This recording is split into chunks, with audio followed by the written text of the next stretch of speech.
కథ పేరు వీరాభిమానం. రచన పఠనం కోడూరి తిరుమల మాధవి. వారం రోజుల క్రితం ఊరు నుండి వచ్చిన మాధవరావు గారికి ఇంటర్ చదువుతున్న తన మనవడు సుధీర్ వాలకం ఏమీ అర్థం కావడం లేదు. 2-3 రోజులుగా తెగ హైరానా పడిపోతున్నాడు. సరిగా తిండి తినడు, నిద్రపోడు. ఎప్పుడూ ఫోన్లలో ఎవరితోనో తెగ టెన్షన్గా మాట్లాడుతూ ఉంటున్నాడు. ఇదంతా గమనించి మాధవరావు గారు కోడలు వాణిని పిలిచి, అమ్మాయి, 2-3 రోజుల నుండి చూస్తున్నాను, ఏమిటి వాడి హడావిడి అని అడిగారు.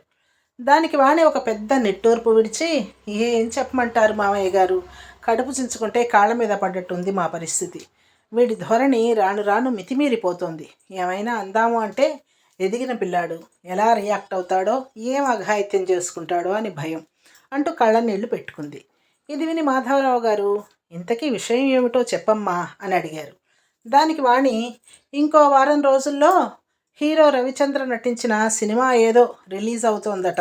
వీడు ఆ రవిచంద్రకు పెద్ద ఫ్యాన్, పైగా ఫ్యాన్ అసోసియేషన్కు సెక్రటరీగా అఘోరించాడట. అది వీడి హడావిడి.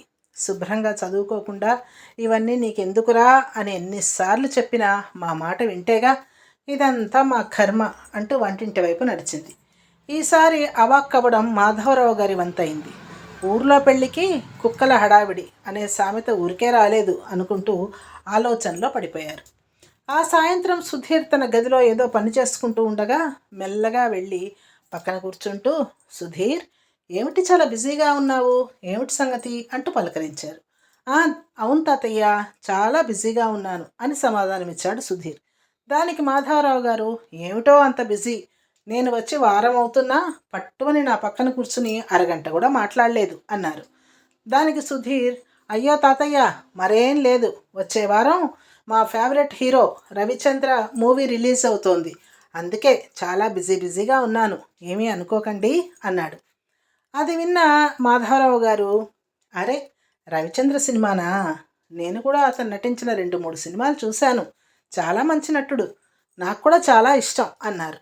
అది విన్న సుధీర్ ఉత్సాహంగా, మరి మా హీరో అంటే ఏమనుకున్నారు, సూపర్ స్టార్ తెలుసా, అసలు ఆ స్టైలు, ఆ లుక్కే వేరే లెవెల్ తాతయ్య అని అత్యుత్సాహంగా చెప్తూ ఉంటే మాధవరావు గారు సుధీర్ మాటలకు అడ్డుకట్ట వేస్తూ, ఇదంతా బాగానే ఉంది కానీ అతని సినిమా రిలీజ్ అవ్వడానికి నువ్వు బిజీగా ఉండడానికి సంబంధం ఏమిటి అని అడిగారు.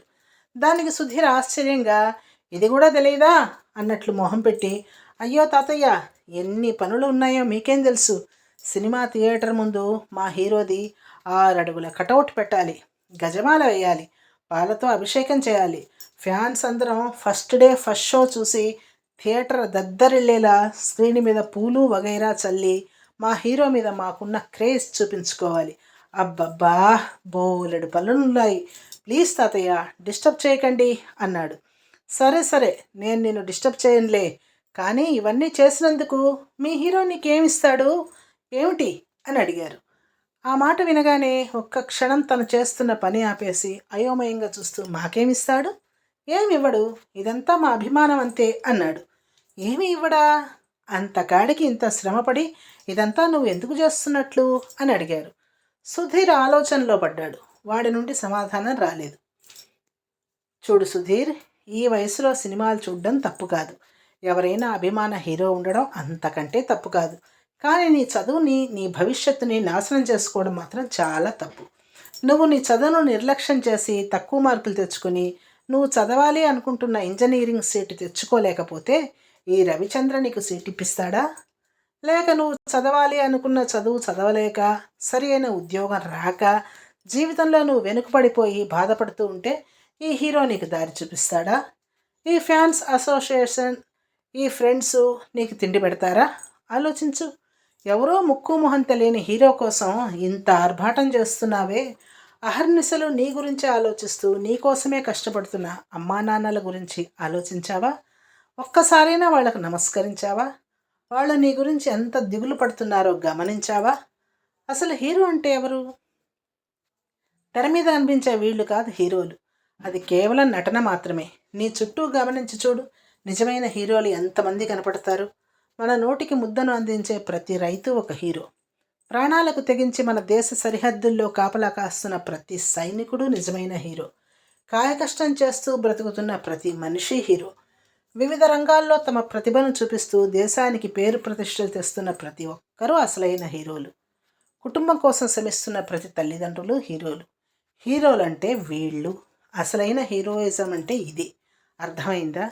నువ్వు కూడా నిజమైన హీరోవి కావాలి అనుకుంటే జీవితంలో నువ్వు అనుకున్న దానిని సాధించి నీ తల్లిదండ్రులను గర్వపడేలా చెయ్యి. అప్పుడు నువ్వు కూడా రియల్ హీరో అవుతావు అనగానే అప్పటిదాకా మౌనంగా తాతయ్య మాటలు వింటున్న సుధీర్ మొహంలో పశ్చాత్తాపం కనపడింది. సారీ తాతయ్య, నాకు తెలియకుండానే చాలా పెద్ద తప్పు చేశాను. చదువును అశ్రద్ధ చేశాను. అమ్మా నాన్నలను బాధ పెట్టాను. నాకు బుద్ధి వచ్చింది. నా తప్పు తెలుసుకున్నాను. ఇంక మీదట ఇలా ఎప్పటికీ చేయను. శ్రద్ధగా చదువుకుని అమ్మా నాన్నలకు మంచి పేరు తెస్తాను. జీవితంలో నేను అనుకున్నది సాధిస్తాను అన్నాడు. అది విని మాధవరావు గారు, శభాష్, ఇప్పుడు నువ్వు నా మనవడివి అనిపించుకున్నావు అంటూ సుధీర్ భుజం తట్టారు. సమాప్తం. ఈ కథ నచ్చినట్లయితే లైక్ చేయండి, షేర్ చేయండి.